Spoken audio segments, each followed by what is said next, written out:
while camping in Morocco's Middle Atlas Mountains, I fell in love with a critically endangered species of monkey.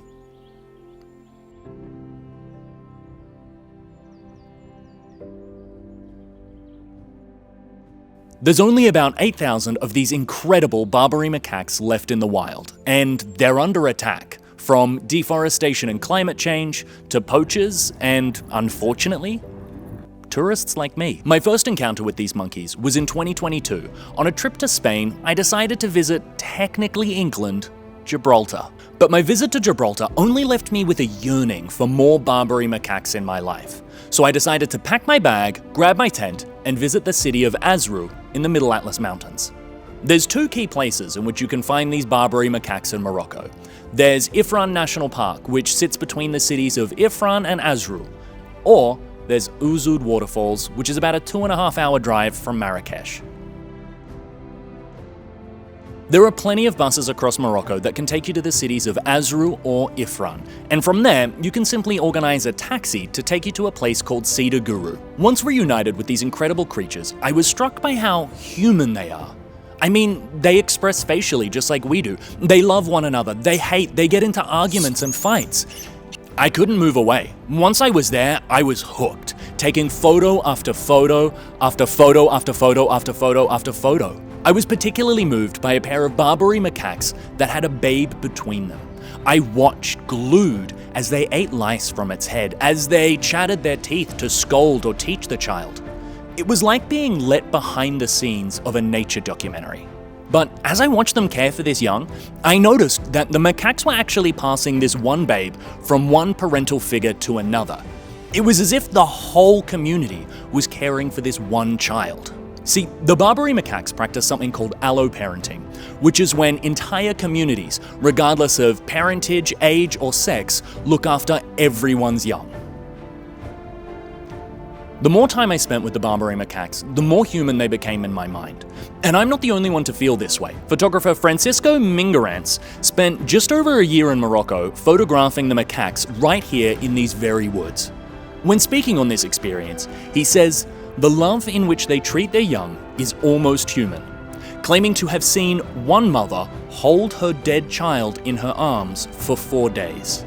I had assumed that the two macaques I had been watching raise that young were a mother and father pair, but this wasn't the case. The more I observed, the more I realized that this was actually two males that I was watching. Males will often use the care of an infant as a means through which to establish relationships with other males in the community, like a single dad walking through the park with their kid in a stroller as a means to pick up chicks. Only he's looking to pick up other blokes so that they can sandwich the child between them and eat the lice from its head. It's true bromance, or bruv at first sight. It was at this point that I decided to build my tent and settle in for the night. Despite being Morocco, it was frighteningly cold, and shorts were a decision I deeply regret. And like all good campers, I no longer have enough pegs to pitch my tent. Calling it for the night, I couldn't wait for a beautiful morning.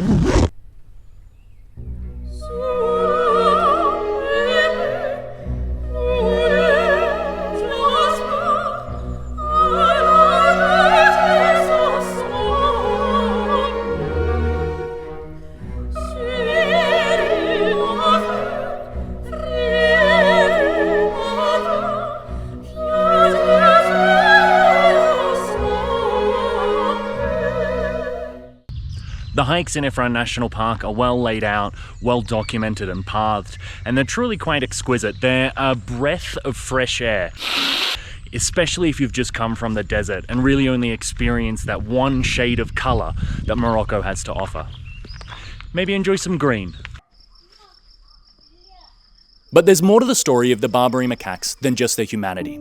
In fact, they're the only species of macaque that live outside of Asia. Physically, they resemble other species of macaque, like the Formosan rock macaque from Taiwan, the Japanese macaque, or the Lig macaque. Okay, I may have made that one up, but trust me, there are more macaques. Just as significantly, they are the only African primate found north of the Sahara Desert, and they're almost extinct.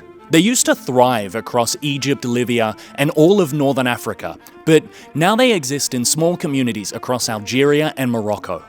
and these very woods might just be their last true chance of survival. You might have also seen the Barbary macaques in some major cities in Morocco, like Meknes or Marrakesh, particularly in tourist zones like Jema el Fna, the main square of Marrakesh.